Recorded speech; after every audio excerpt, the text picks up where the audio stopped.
El día de hoy vamos a analizar los siguientes relatos. Mariposas y última vuelta de parte de Samantha Schweblin y Finlandia de Hernán Castiari.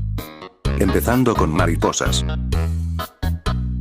Este relato nos cuenta sobre las grandes expectativas que tiene Calderón hacia su hija, quien tras la espera de su salida al horario escolar manteniendo conversación con Gorriti por el retraso del timbre, vería como una mariposa se apoyaría en su brazo. Esta mariposa haría representación a su hija, la cual Calderón se encargaría de atrapar, marcar y dañarla permanentemente para al final acabar con su sufrimiento pisándola con firmeza. Solo un momento después saldría de las puertas del colegio un gran enjambre de mariposas revoloteando en distintos padres y siendo ya tarde Calderón se daría cuenta del daño que estaba haciendo a aquella mariposa, quien no levantaría el pie con temor a reconocer sus alas. Esta historia lo que querría mostrarnos es como un padre, al estar tan apegado a sus hijos, podría llegar a no poder soltarlos para dejarlos evolucionar como persona, manteniendo su potencial con sus propios ideales. Esta historia con un tono infantil, comienza con dos niñas entre las cuales se encuentra Julia y la narradora en primera persona, quienes se suben a una calesita y usando su imaginación crean un mundo fantástico en el que cabalgan sus corceles hasta el infinito usando sus anillos de rubíes ante cualquier peligro. Esta calesita haría representación a la vida que conforme da las vueltas el mundo alrededor va cambiando hacia diferentes saltos temporales de escenario, desapareciendo la mamá de las niñas, el boletero que sacude la llave ya no es el que siempre y también la desaparición de Julia tras chocar los anillos de rubíes y bajar la narradora de los caballos por los niños que querían su turno. La narradora al ya no estar en los caballos, se le acercaría una anciana dándole señas para ayudarla a bajar, aún con miedo hacia ella aceptaría, tropezando y cayendo al suelo con la anciana. Aquí es donde nos confirmarían que si hubo un viaje temporal, debido a que la niña pasaría a ser la anciana, siendo vista por los niños que tomaron su lugar en la calesita con el mismo miedo que ella tenía hacia la anciana. Una vez ayudada por los padres a sentarse en un banco le pondrían el chal gris que tenía la anciana e inmóvil, vería como los caballos vacíos aún cabalgando, detrás la pradera infinita al castillo, simbolizando para mí ese castillo la infancia en la que ella ya no podrá volver.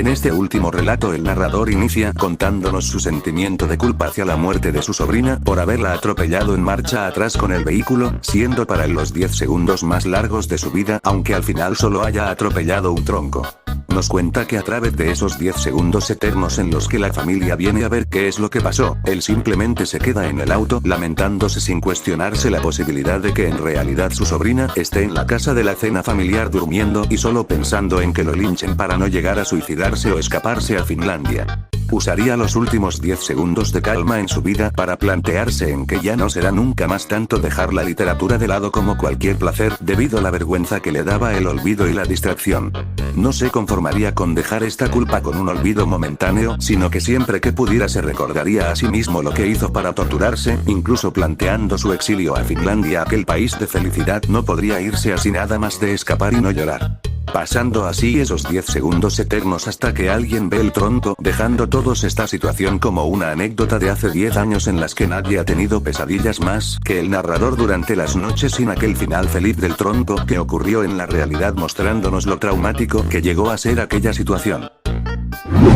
Un tema que pude pensar gracias a estos relatos es en lo rápido que puede llegar a cambiar una persona conforme pasa el tiempo apegado en lo mismo, como el relato de última vuelta en que la infancia acaba siendo corta y uno llega a envejecer rápidamente, por lo que uno se debería plantear una vez acaba la niñez tu propósito en tu vida antes de llegar a ese punto de vejez y quedar con ciertos arrepentimientos. En cada relato ocurren estos tres géneros literarios en Mariposas, cuando menciona a los padres esperando la salida de sus hijos, siendo esto lo realista, y lo extraño junto a lo fantástico sería la salida del enjambre de mariposas en representación a los niños de la escuela dejándola vacía en completo silencio. En cuanto a la última vuelta, igual que Mariposas inicia siendo una historia realista con la mamá de las hermanas, llevándolas a la calesita para que luego una vez se suban a los caballos usen su imaginación para crear un mundo fantástico en el que son indias hermosas que cabalgan desde su castillo en una pradera infinita, y en cuanto a lo extraño sería conforme va pasando el tiempo la desaparición de la mamá, la hermana, como también la fusión entre la narradora y la anciana. Y en Finlandia lo realista sería como el aspecto central en sí, ya que lo fantástico se basa en lo lento que va el tiempo durante 10 segundos, y lo extraño en cómo, a pesar de que el narrador sepa que el choque solo fue hacia un tronco, no puede evitar meterse en la cabeza que mató a una niña, su sobrina. A Mariposas y Última Vuelta les doy un 9 de 10 por el hecho de que, a pesar de ser relatos cortos, por cada releída que hagas puedes seguir comprendiendo y analizar de una manera distinta, en especial Última Vuelta, ya que ambas llegan a ser a libre interpretación, aunque claro, puede llegar a marear un poco el intentar comprenderlas si no eres de leer mucho. En cuanto a Finlandia, personalmente me costó un poco el intentar comprender el desenlace del relato cuando se refiere a veces es Finlandia, pero por lo demás me parece interesante el contraste que le da el narrador al estar en una crisis existencial sobre su sobrina. Yo le doy un 10 de 10. En conclusión, los tres para mí son buenos relatos que podrían llegar a compartirse entre amigos o familiares para pasar un buen rato de lectura, en especial a los que por ahí estén introduciéndose en este mundo literario. Y eso es todo de mi parte, nos vemos pronto.